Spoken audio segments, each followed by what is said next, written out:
Good morning to all of you. Welcome to my channel, News Simplified. Today, I am going to talk to you on a grave issue, a persistent problem. It has existed from ages. Sometimes it has accentuated, but with the variations, it has always existed in our social fabric in one way or the other.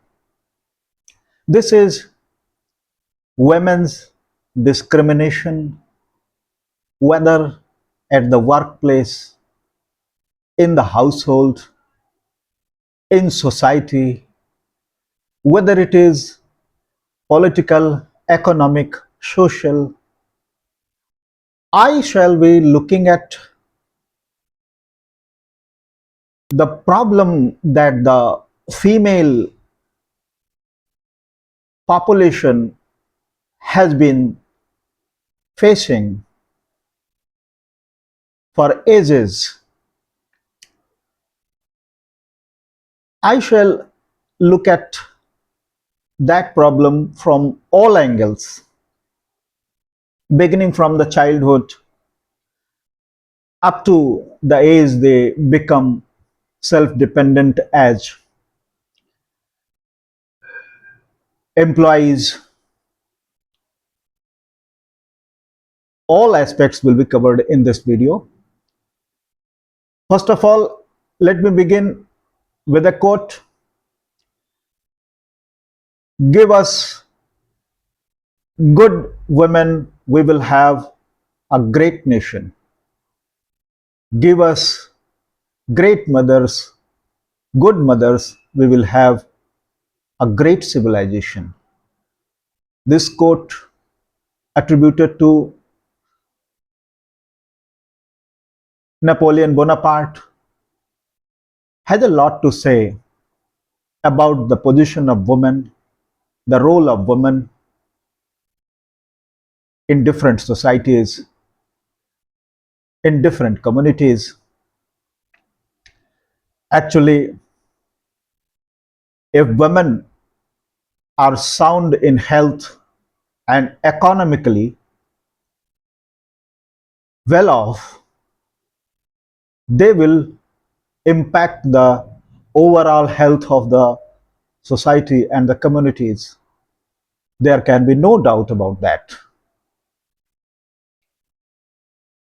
Let us examine one by one what the position of women is at the present time. I have so many government data collected from different agencies. There is a drop in the World Economic Forum's gender gap rankings, partly due to the education category. In India, a positive change has come. There is a drop in World Economic Forum's gender gap rankings. It means the gender gap that has been existing is slowly but steadily being abridged. It means India has made steady progress in recent years in terms of enrolling more girls in school, with government data showing that girls now make up 48% of the school population. In fact, the gross enrollment ratio for women is slightly higher than that of men sometimes in some schools and in some centers there is a slight improvement over that of men. But there is a great problem here when we compare family spending on a boy student and a girl student. differing amounts of money that families spend on their sons as opposed to their daughters for their education. It means families prefer to spend more on the education of sons than they spend on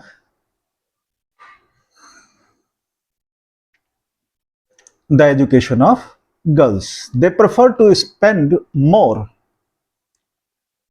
in comparison to the education of girls. The boys are preferred. Here is NSS National Statistics Survey data that shows that the pre-student expenditure on girls is lower than on boys during all stages of school education, from pre-primary to higher secondary. Here is also expenditure on girls is lower in higher secondary, pre-primary to higher secondary. In rural India, families spent 1,373 or 18% more on boys than girls in terms of course fees. In terms of course fees, they spent more on boys than girls. Textbooks, stationery, uniforms, and transport to school, they spent more on boys. Uh, there is a survey of NSS in urban India as well, which says that 30% more expenditure is done on the education of boys than girls in urban areas. It means there is a wider gap. There is a bigger schisma that we see here, with families paying on average 21.5% more on fees for boys than for girls across the country. There is also a tendency of sending female students, girl students to government schools where fees are lower than those in the private schools. They spend more money when it is compared to the boy students of the house. They send them to expensive private school education. 29.5% of them having access to more expensive private school education. It means boys are preferred to those of girls. By the higher secondary level, families are spending on average 22% more in terms of tuition fees on their boys in comparison to girls. Here is also the same repetition of the discrimination is visible. There is a stark reality in the capital region, NCR region, Delhi, where 54% of boys go to government schools compared to more than 65% of girls. There is 10, 11% in more enrollment of girls in government schools than those of the boys.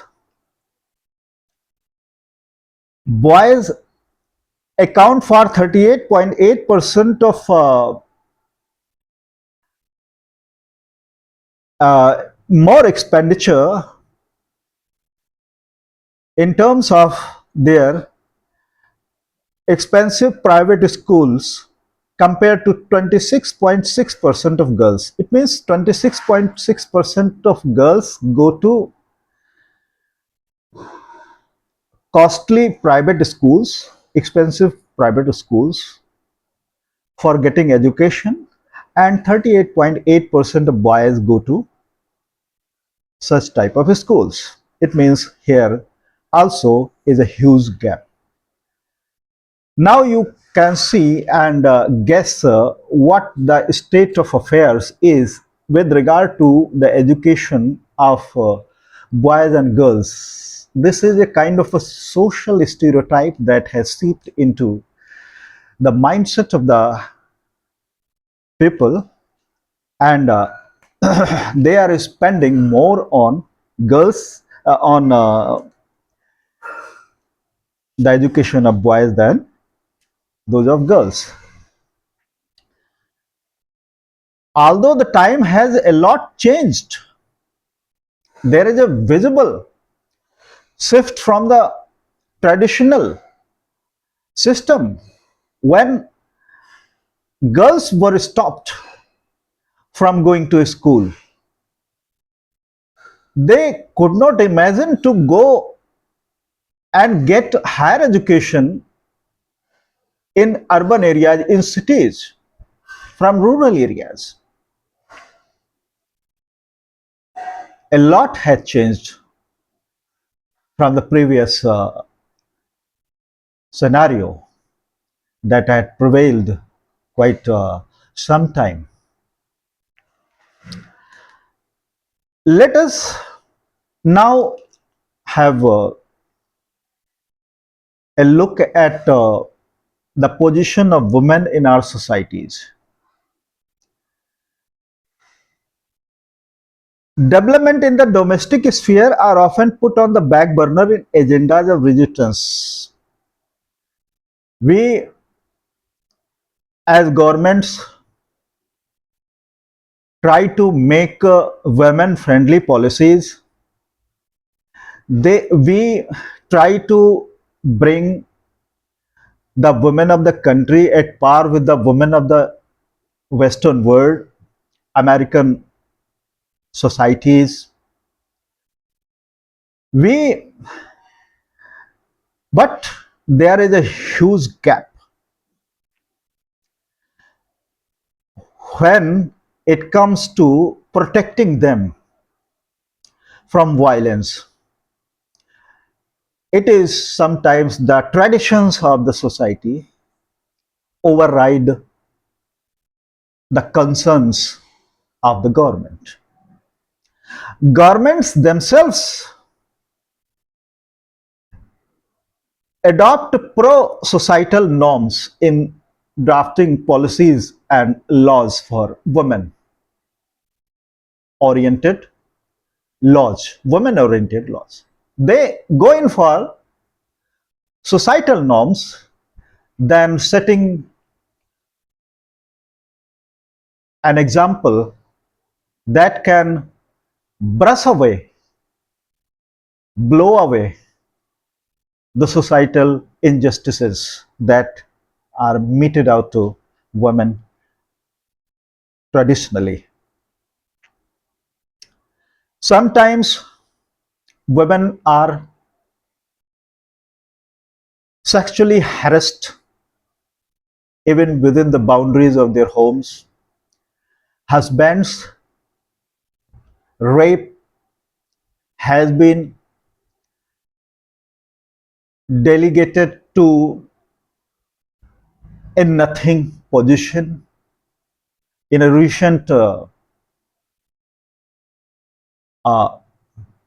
law by the government of India, Bharatiya Nyaya Sanghita does not recognize marital rape. This is just an example,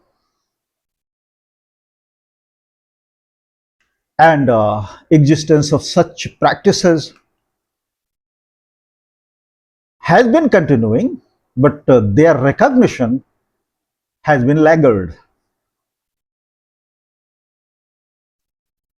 Women are not given choices in terms of their right to their bodies.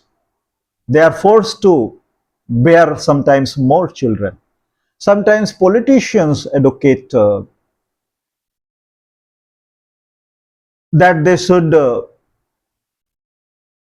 bear more children. Sometimes they are enforced societal choices on them. 7,000 women have died every year from 2017 to 2022 in horrendous cases where they are burnt, legally known as dowry deaths. 30%, 30% of the women surveyed reported violence by an intimate partner, but only 14% made a police complaint. It means there is a hesitation, there is a fear in their mind that it will have repercussions. A third of the over 4.45 lakh cases of registered crimes against women are of domestic violence. Domestic violence is a key factor in all the types of violence perpetrated on women. Pressurize women to stay in violent marriages to adjust because of the sacramental nature of marriage. It is advocated from by the politicians, by the elders of society, and the other seniors civil society members, that they have to carry on the family and not revolt against the family. They have to bear the violence, tolerate the violence in spite of all. That is why there are a number of unreported cases of violence. So their silence that condone through their silence, so-called honor crimes in self-choice, intercaste marriages are intrinsic to the ideological platform. Yes, whenever the women go against the wishes of the family, the wishes of the society, there are intercaste marriages. The pressure is higher, the choices are limited, the restrictions are imposed, and they have to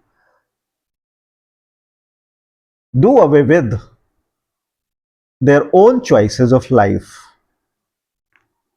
We can see this in effort to dilute laws against domestic violence in the name of misuse, and also the official argument in the Supreme Court case opposing one demand to criminalize marital rape as being against the institution of marriage and Indian culture. It is quoted, and the Supreme Court has also accepted this, that this is not the culture of India.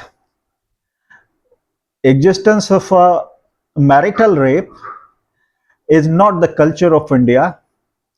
It is against the institution of marriage, and an acknowledgement of such thing is contrary to the well-established social and societal norms. It has been argued by the Supreme Court itself.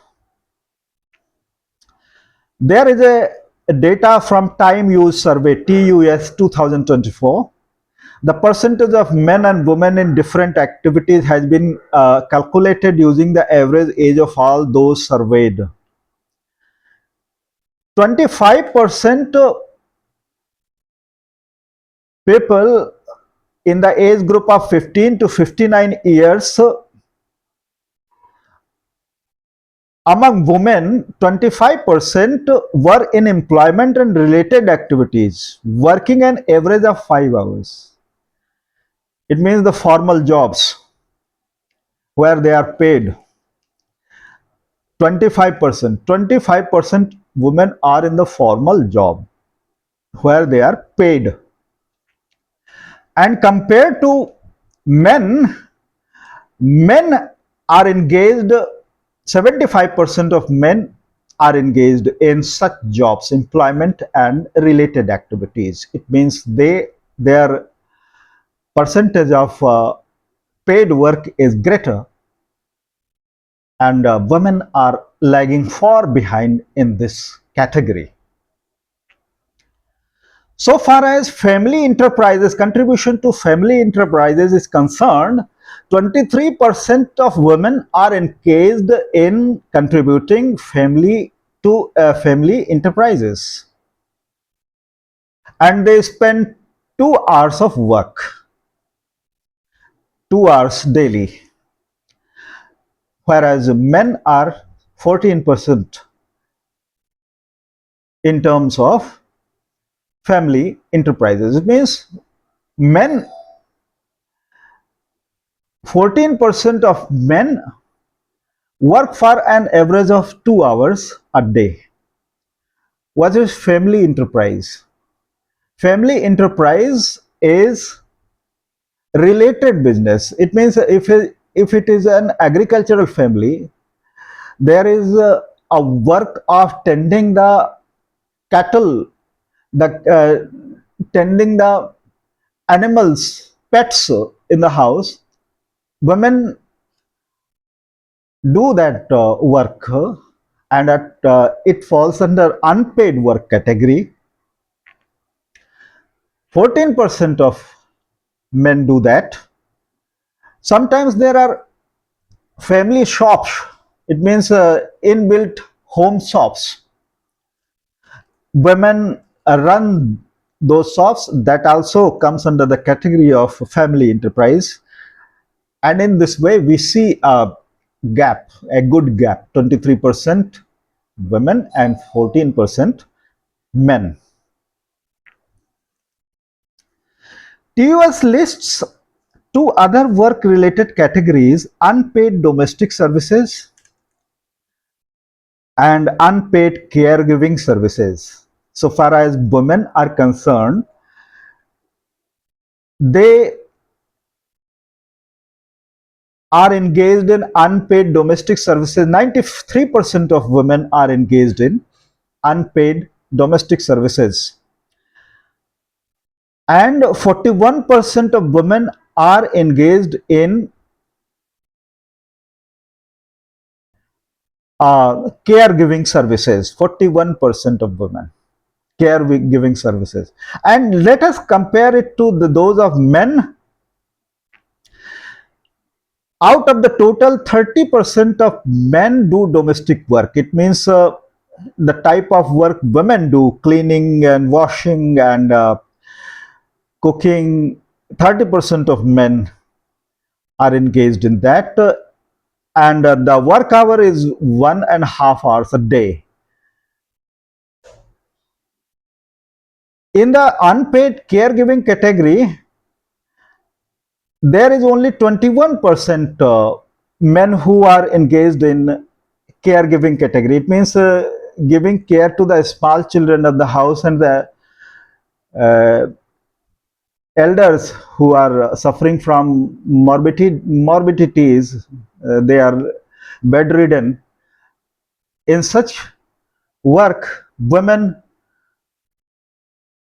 are 41% engaged in 41%, and men are engaged only 21%, and the work hour is also quite significant. An average of an hour and 14 minutes a day for women and 26 minutes for men. It means women spend more than 1 hour every day in caregiving, 1.5 hours in caregiving. But men give only 26 minutes in caregiving, 16 minutes of unpaid caregiving, less than 16.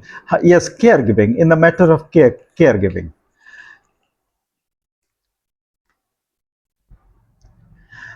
When we uh, see a discrimination on other level, we see that women spend less time in eating, sleeping and leisure than men. These are the basics. These are the basic requirements of the bodies. essential for both men and women. But women have less time to eat, sleep, and live leisurely than men. When we divide it into caste categories, it means when we look at scheduled caste and scheduled tribe women, the situation is grimmer.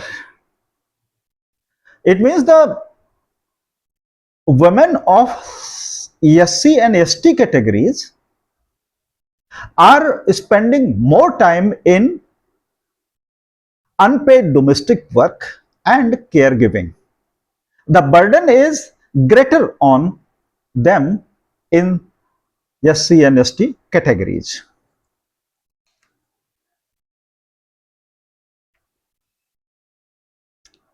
There is one more issue to be noted here.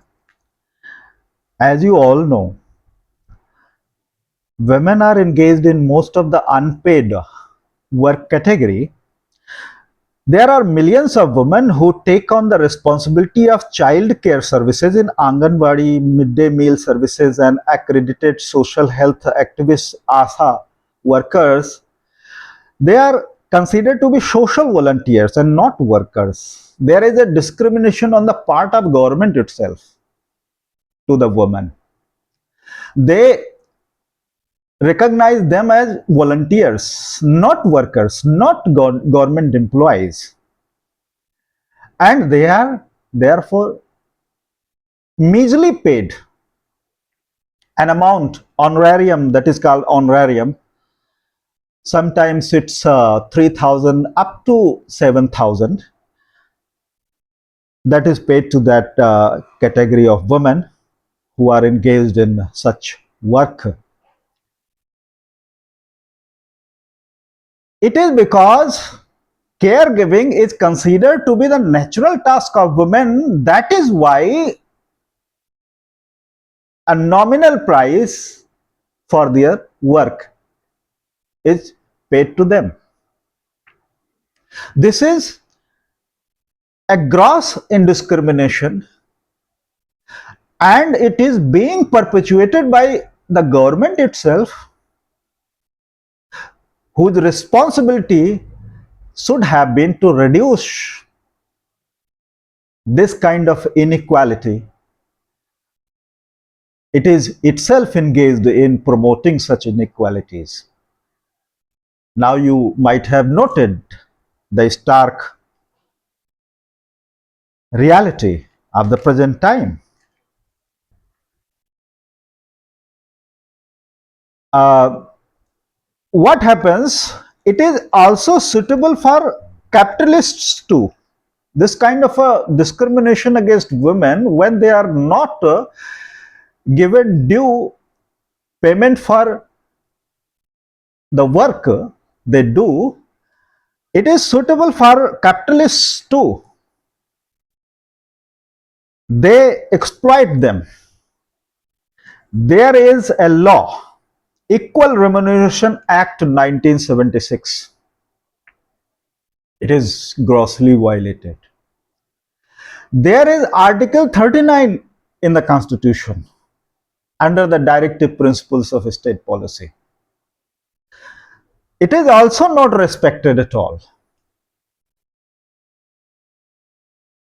When the governments are doing that, how can you say? And they have actually made a good garb, wrapped in a garb. They have termed their work as volunteer workers. They are not government employees. Their government, if they are designated as government employees, they will demand the rights of the government employees. That is why the governments are averse to such kinds of demands.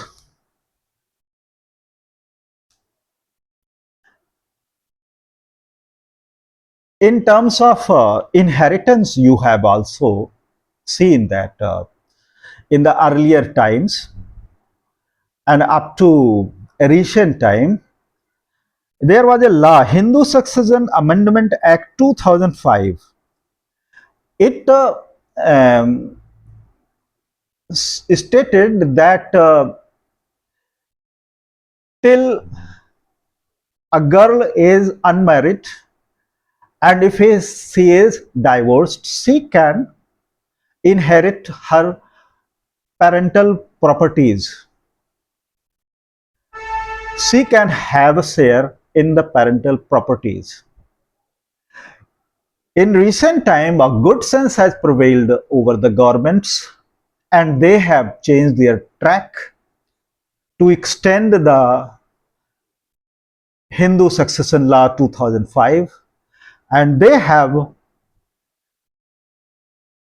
extended the benefit to the married girls of the household to be able to inherit the properties of their parents. This is a good sign. The recognition is coming sooner or later, and that cannot be denied. It's a positive sign.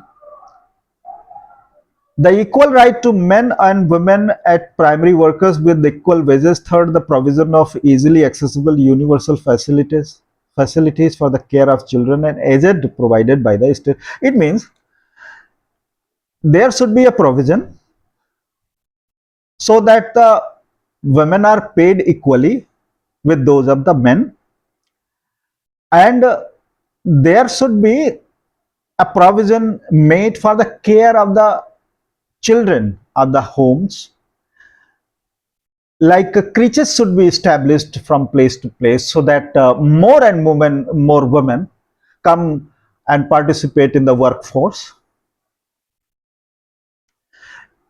Encourage the sharing of domestic responsibilities between men and women. Yes, there should be equality in that sphere also. Men should also discharge those caring of children and elderly and household unpaid work that is being done by the women members of the family.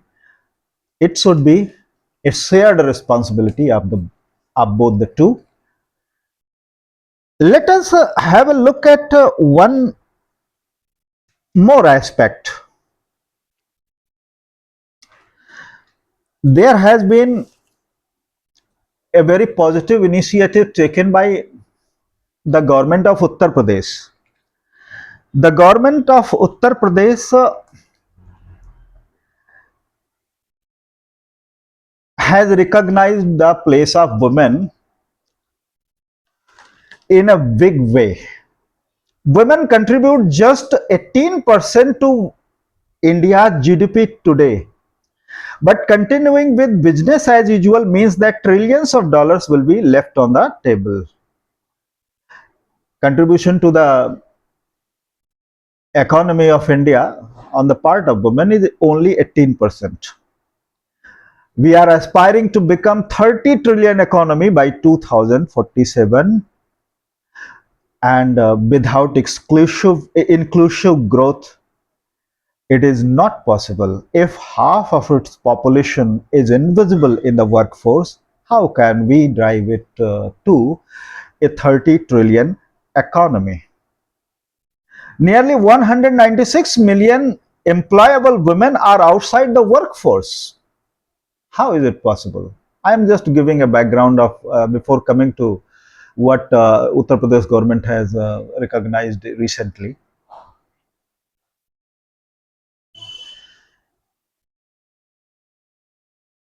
While the female labor force participation rate has improved to 41.7, it was standing at 23 point something uh, sometimes back, but it has improved considerably and come at 41.7%. Only 18% of women are in formal employment. in spite of that.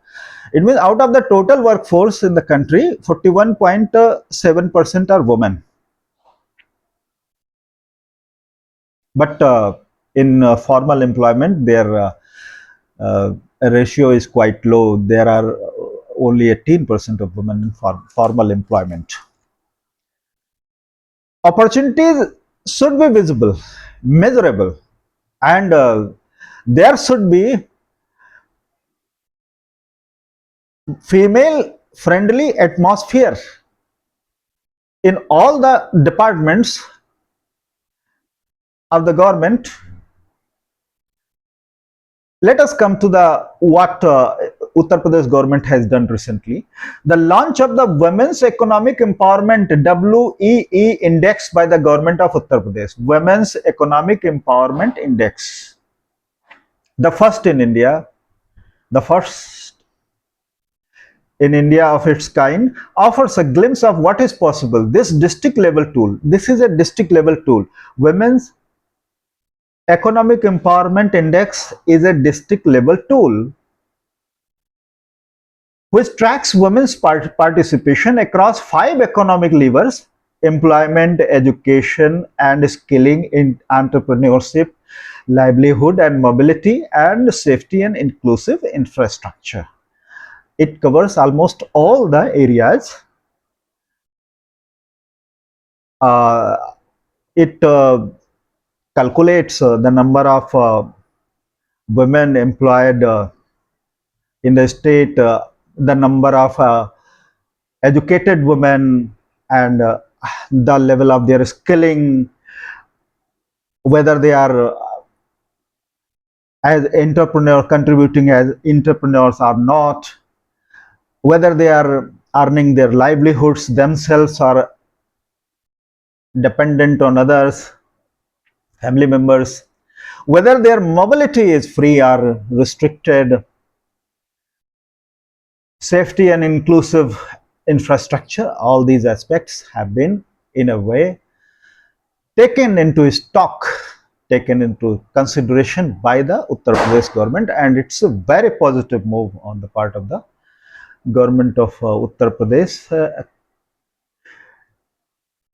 The Uttar Pradesh government has embedded a gender lens in every data set, every department, and every decision. Now, the government of Uttar Pradesh is going to consider the female aspect whenever it is drafting any policies in the government. The government, while enacting and drafting policies, will be considering the safety, accessibility, and overall development of women, so that there is a rise in female workforce in the state. Without this lens, gaps remain hidden. Without visibility, reforms stall, and without reforms, exclusion becomes entrenched. This is why the government has come out so uh, openly to support such policies that are female friendly. What prompted Uttar Pradesh government to take such initiatives?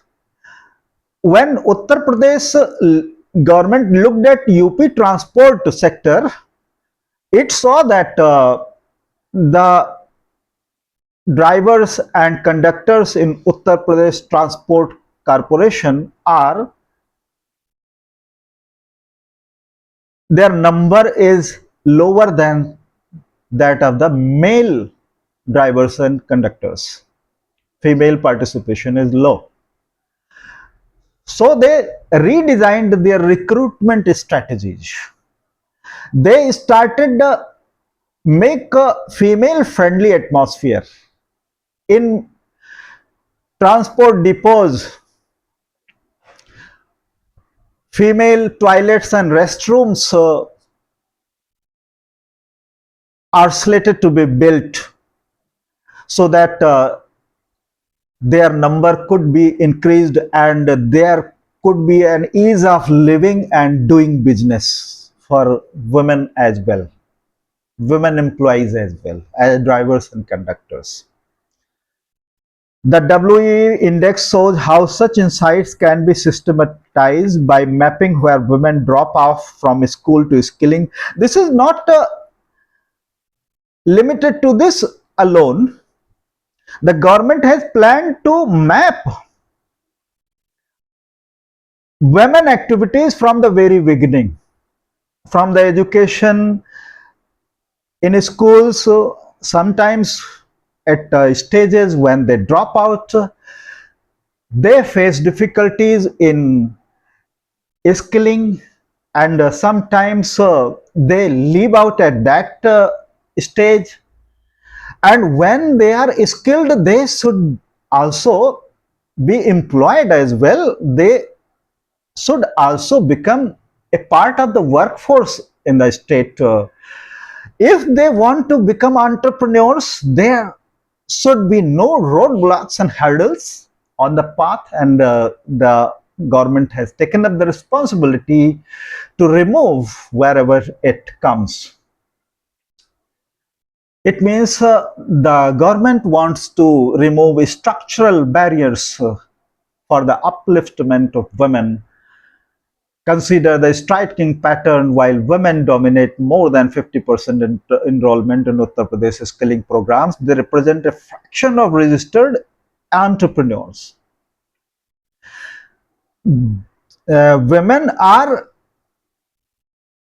enrolled in skilling programs run by Uttar Pradesh government, and they are 50% of the total, but as entrepreneurs they are just a fraction, because here credit availability, loan availability is an issue. Banks are not proactive in offering loans. Such roadblocks need to be removed. The government is working on that as well. If India is serious about closing its gender gap at scale, gender disaggregated data must become universal and normative. Integrating gender breakdowns in every departmental management information system, from micro, small and medium enterprises to transport to housing, and building the capacity of local governments to collect and use this data effectively to create effective gender action plans. Quality of employment, particularly at the stages after class 12 in school and post graduation, where female dropout rates surge. The government is trying to plug all the loopholes that are obstacles on the path of the female upliftment, social and economic upliftment of the female workforce. Gender budgeting is confined to finance departments or specific women's welfare schemes. True gender budgeting applies a gender lens to every rupee spent. Yes, here is a great twist.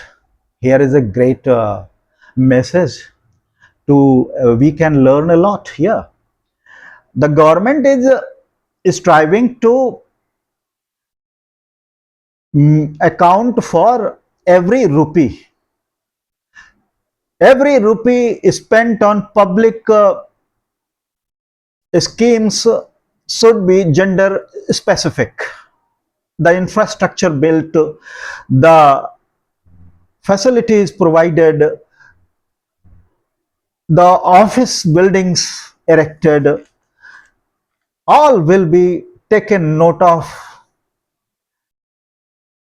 in a gender specific way, and that is a great initiative. I have already told you it's a great initiative. It is simple. You cannot budget for what you do not measure. The measurement is actually required. Data collection is required. Awareness of the data, the ground reality to the departments, to the ministries dealing with different portfolios. Data is crucial for framing policies and taking it to the grassroots level.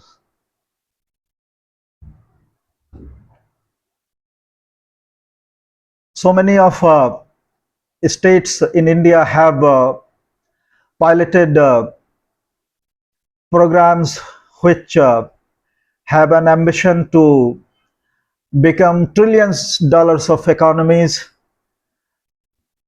such as Andhra Pradesh, Maharashtra, Odisha, and Telangana. They have set trillion dollars economic goals. To achieve them, they must leverage their gender dividend.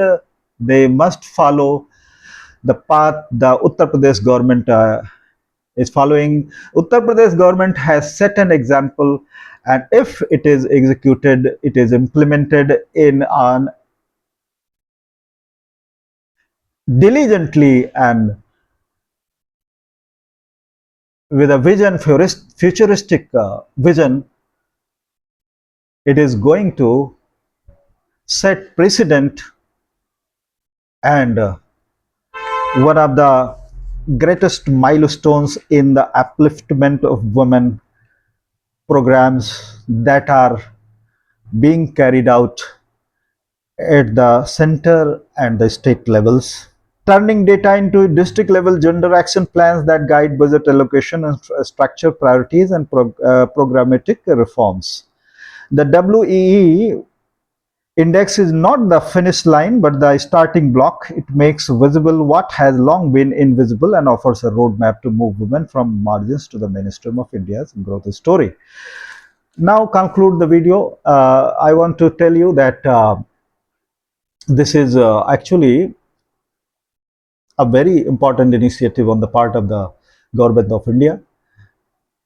Unless we take women along the development of the country and the state, unless they are paid due attention and taken into the workforce, a sizable number of them, as it has already been stressed in the beginning of the video, the society cannot grow, the nation cannot become great, the civilization cannot touch heights unless the female workforce is lagging behind the male ones in the race. Thank you. Thank you very much for watching my video.